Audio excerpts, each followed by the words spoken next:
There was quite a marmalade dropper of a poll that came out today from YouGov, which put the Labour Party on 48% and 30% ahead of the Conservatives on 18%. Now, in the run-up to the 1997 election, in election year, Tony Blair only hit a 30-point lead in the polls twice. Yes. So this is way up there with that, and really bad news for the Conservatives.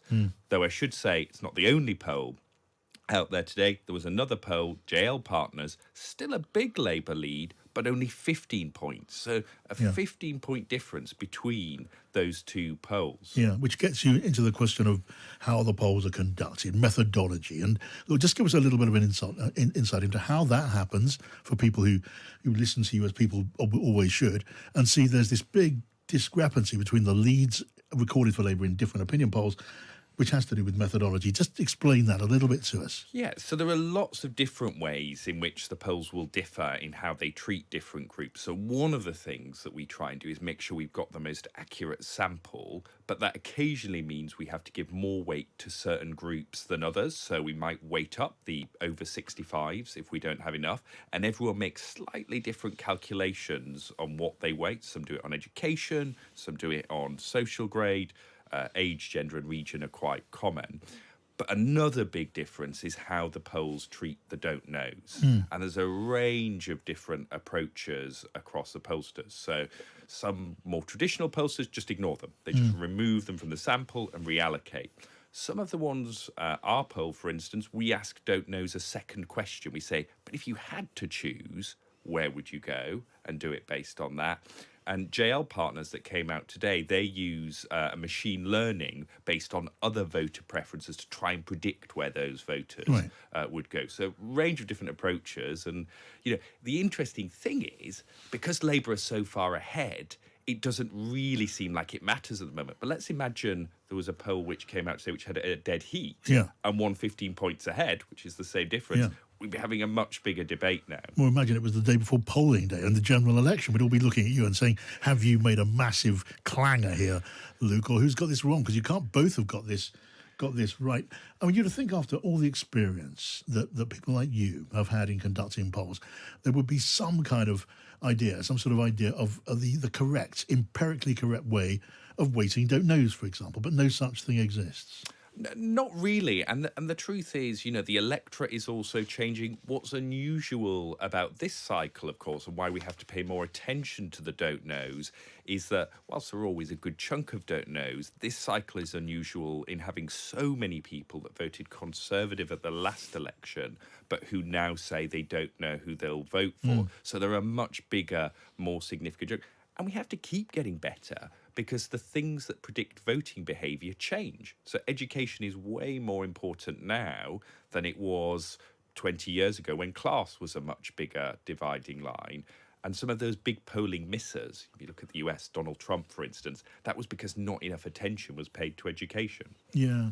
Well, look, that gets us into the debate, which has been bubbling really hard since the local election votes were counted. Only last night, the Prime Minister and his strategist, Isaac Levida, were talking to a great room full of Conservative MPs, saying, "Look, it's not as bad as you might think. The local elections, when you put them on a map and dice and slice them the right way, I mean, we may be heading for a hung parliament." And then you look at a lead, the YouGov lead, where Labour's 30 points ahead, and you think, well, that just sounds absurd. They're being fed a diet of complete nonsense. And I've got to say, look, when I look at the way the local election numbers were carved up, it sounds like nonsense. The set of arguments that get you to a hung parliament from those local election numbers just seem so deeply, deeply flawed. Now, am I wrong about that? Well, so I think it's important to look at what those numbers are and what they're trying to tell you. So the national equivalent vote, which was used to make some of those projections for a hung parliament, is a really useful metric. Michael Thrasher, who calculates it, one of the leading experts in our field. My concern about using it to extrapolate to a general election is, look at those local elections. So many people voted for smaller parties. They're not going to do that in a general that seems obvious. election. They're not going to do that. But also people weren't voting for Prime Minister. So people who might be a bit unenthusiastic about Keir Starmer, say, would think, well, fine, I can vote for a smaller party now because it's not going to change the government. Come election day, you'd expect to see them switch back. So I think using the national equivalent vote to try and project the general election, given that split of votes, is not the best measure. And obviously, people like John Curtis have put forward another great, Well, sort of dean of the apparently this strategy chat at Number 10 Downing Street with Conservative MPs and the Prime Minister and his strategist, Isaac Levido, the strategist, was suggesting we shouldn't take John Curtis maybe all that seriously. I think it was quoted as saying he's just a commentator. I mean, that's almost blasphemy in politics and psephology. It is blasphemy. It was such an idiotic thing to say, in my view. John Curtis is one of the leading experts in this country, has done more for kind of polling and public understanding than anyone else. And of course, you can disagree with John Curtis, you can disagree with Michael Thrasher, but to undermine their expertise and suggest that, as Isaac Levido is reported to have done, that he's just a commentator is so wide of the mark. And also, there's been a disservice to Michael Thrasher because he was just looking at the numbers as they are.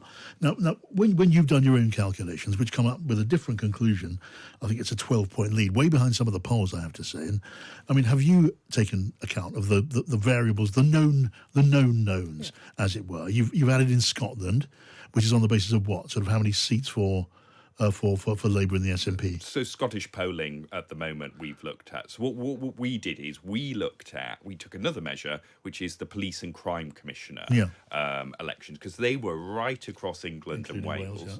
And what we did there was we looked at that, and Reform didn't stand anywhere, so we levelled up Reform a bit, and we know roughly where they're taking votes from. We then added in Scotland on the basis of the opinion polls there and what we think, and that gets you to 41 for Labour, 29 for the Conservatives, so narrower than the polls. But not a hung parliament by any means. I mean, actually, at 12 points. Still behind the polls. It's still behind the polls, but it's roughly what Blair got in 1997. He was 12.5 points ahead. Which may or may not lead to a massive Blair-sized majority. May or may not, and depends on lots of things. How much tactical voting happens. We saw quite a bit of it in the local elections, actually. Voters very savvy at voting for the candidate that was best placed to defeat the Conservatives often. But also, the thing which jumped out to me was how efficient that Labour vote was in those local elections. They lost some votes, but they were in safer Labour areas. They really gained them in those safer Conservative areas. Now, the story of this part of the week, the defection of Natalie Elphicke, there's been no time to do polling on what people think about that, if they think very much about that at all or not. Not even focus groups, not even some sort of sampling of what people think. Not yet. There will undoubtedly be, but I think with all of these things, there are different debates and different audiences going on, and there may be reasons, and it looks like there are good reasons for Labour MPs to question the defection. But in terms of what cuts through to the public, I would be surprised if it were any more than an MP has crossed the floor and she said something about Rishi Sunak on small votes. So little cuts through to the public, and that is probably it. So I don't see it making major waves. Yeah. Okay. But you have got some data on what is important to people just at the moment. Tell us a bit more. Yeah, well, so we, as the local elections were going on, we had a poll in the field. It's not quite an exit poll, but it was at the same time as they were voting. And we asked, what were the issues that decided your vote? And I don't think it will surprise you or many of your listeners that number one for those local elections was potholes. Right. Yeah, it's a recurring theme, the big bugbear of the public. Affordable housing, council tax also up there. But also, interestingly, on our general national issues tracker, we've seen crime reach the highest level it's reached over the past 2 years. Yeah. So there's definitely something going on there. We hear it more and more in focus groups that crime is becoming a more salient issue. It wouldn't surprise me if it then, because obviously the parties hear what we hear in focus groups, if it starts to become more of a feature of the election. Yeah.